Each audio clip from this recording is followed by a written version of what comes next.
Now, I see a lot of people in my comment section, as well as the wider RTS space, constantly ragging on Supreme Commander 2.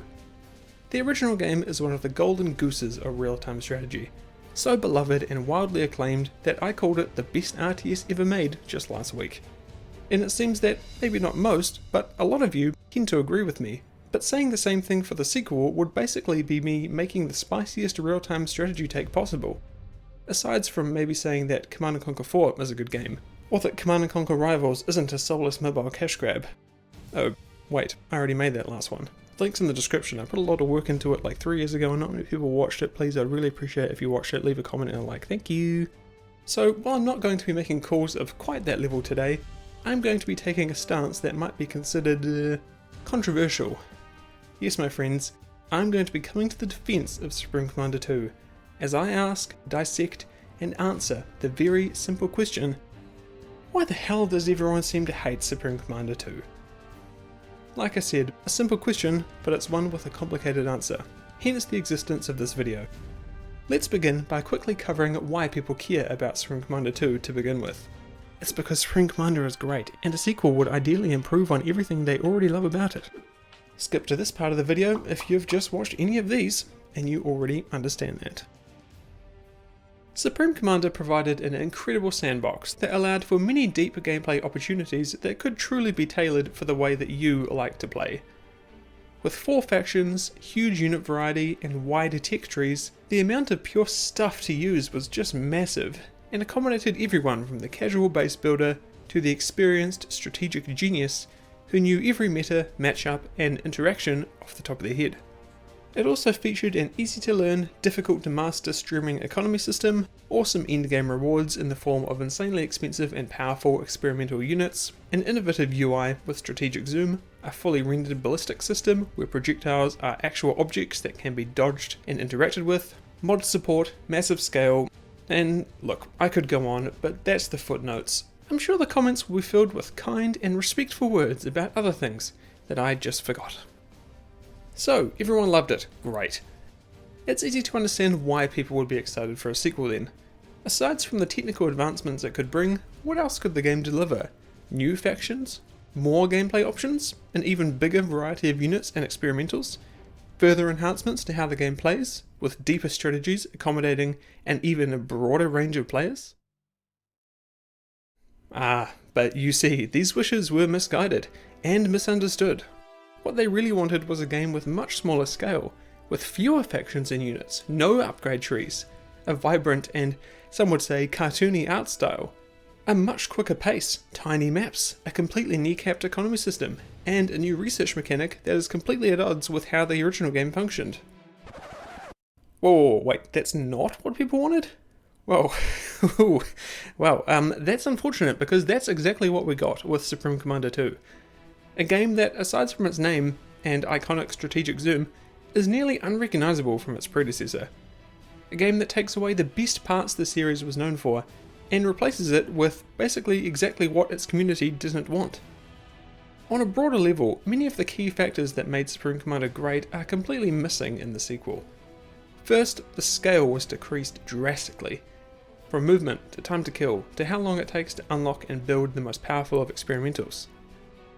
Essentially, imagine if you took the first game's scale and compressed the whole thing down to around 25% of its original size. More, maybe. That will give you an idea of what we're dealing with. Next, the game's depth via unit and faction variety and tech levels has been completely obliterated. Factions are now more similar than ever, with experimentals needing to do nearly all of the heavy lifting in that department. But worse is that the different tiers of units and buildings that were previously separated by techs 1 through 4 are now gone, replaced with a system that, well, to compare them would be an insult. Now, every faction has a short list of units and buildings which can be slightly upgraded through the game's new research tree.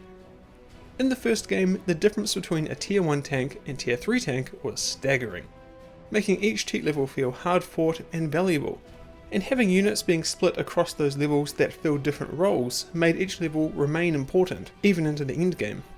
The research upgrades here are a pale imitation. You'll be building the same tanks at the end of the game as you did the start, except now they'll have an extra gun or something. Because of how compressed down the whole game is, Experimentals have completely lost their teeth.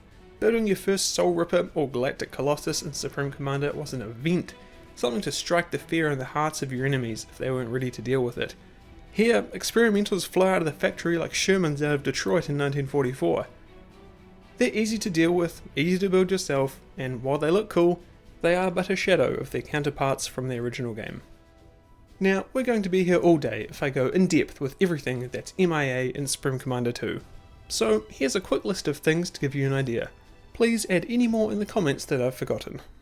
So we've got units and building tiers, an actual streaming economy, support ACUs, the entire Aeon Navy, the entire Seraphim faction, spy planes, the ability to use more than one engineer to build structures, defense turrets that are any good, building opposing factions' experimental units and structures when you capture an engineer because now you can't unlock them through their research trees, aircraft refueling, combined shield bubbles, the ability to have Aeon units with non-idiotic names.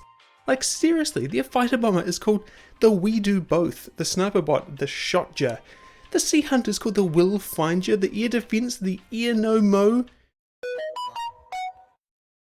Now, I've just spent a page of the script telling you why Supreme Commander 2 is a terrible sequel. So why have I positioned this video as a defense of it? Well, you see, it's all in that sentence, isn't it? Yes, it is a terrible sequel, but is it a terrible game? No, it's not. In fact, it's quite the opposite. Simply put, Supreme Commander 2 shouldn't be named Supreme Commander 2. It's a completely different game for a completely different audience, and it should be seen as a companion to the first, not a replacement or advancement. Just imagine the air quotes for that one. Looking past the development conditions and presumed influence from publisher Square Enix, SupCom 2 was really targeting a different kind of player, while having to exist at a time where both the RTS genre and gaming landscape itself were also shifting. Supreme Commander 2 is fast-paced. You're not meant to be able to stall out your economy and be left with nothing to do for minutes on end. It's not supposed to take forever to get from one side of the map to the other. You're not meant to have the game go on for hours, and you're not meant to get bogged down in tech trees and levels with hundreds of unit types and massively expensive investments that take forever to see a return on. It's been designed that way on purpose. What it's meant to do is provide fast action and simple, easy to understand pathways to that action, and the mechanics reflect that. The research tree is easy to understand, with clear rewards that allow you to decide what specific unit, building, or upgrade you want to work towards. The economy is made so you can't trip over yourself, with everything requiring upfront investment. And fewer units means less thinking about composition, with upgrades in the research tree taking the role of these separate tiers from before. That leaves room for experimentals, which are now much cheaper, much quicker to build, and more numerous. Plus, you can launch them half-baked. Yay! Looking at Supreme Commander 2 as its own game, it offers compelling and unique gameplay that a lot of people can enjoy. The three factions have asymmetrical elements that make playing each of them noticeably different, especially thanks to unique tech trees and experimentals. And being able to get into the action quickly and deploying those exciting late game units is very satisfying. Units and buildings alike are quite squishy, so you're constantly reinforcing defensive points, holding off enemy attacks, and rebuilding armies to go on the offensive. There's hardly ever a dull moment, and within that the game still allows for a lot of playstyles, whether you want to be an artillery turtler or an aggressive experimental rusher. I personally like Supreme Commander 2 because the process of booting up and getting into the action is easy and quick. There's no faffing around, and you just select your faction and go, allowing you to scratch that RTS itch very quickly. And while the visual style is arguably worse than the original, something about it is just satisfying to take part in. The projectiles have weight to them, artillery still packs a huge punch, and flurries of laser fire from walls of defense turrets is simply a joy to watch. And the fact is that blowing stuff up in this game is just fun. Landing the killing blow on a towering experimental and seeing it crumble into the ground is as satisfying now as it was the first time I did it. And just on that note, I need to praise the animation work here, because it's awesome. One benefit of having fewer units is that the remaining ones have clearly received more attention. These are great. I've been wanting to come to the defense of Supreme Commander 2 for a while now. It gets dunked on a lot, and to be honest, it is partly for good reason. It is a bad sequel, a very bad one. It did basically nothing to improve the original, and it was the antithesis of what people loved about it to begin with. But looking past that, as a game, Supreme Commander is good. Great even. At the end of the day, it's still an RTS, and it's still a well-made, designed, and executed one at that. With pretty good visuals, lots of opportunities for engaging gameplay, and a very low barrier to entry, especially when compared to its predecessor. That's why it reviewed well, it's why it's 89% positive on Steam, and it's also why everyone hates Supreme Commander 2. Thanks for watching. If you'd like to support me and what I do here, check me out on Patreon. You'll join legends like Aero, Crizzy218, George Rain, Jack Walsh, Nutty Jawa, Overlord Jebus, T-Edits, Crispy Robo Chicken, Dekayo, David Deboli, Ludwig Pervertoni, and Standby for Systems Nominal. Thanks again, and I will see you all next time.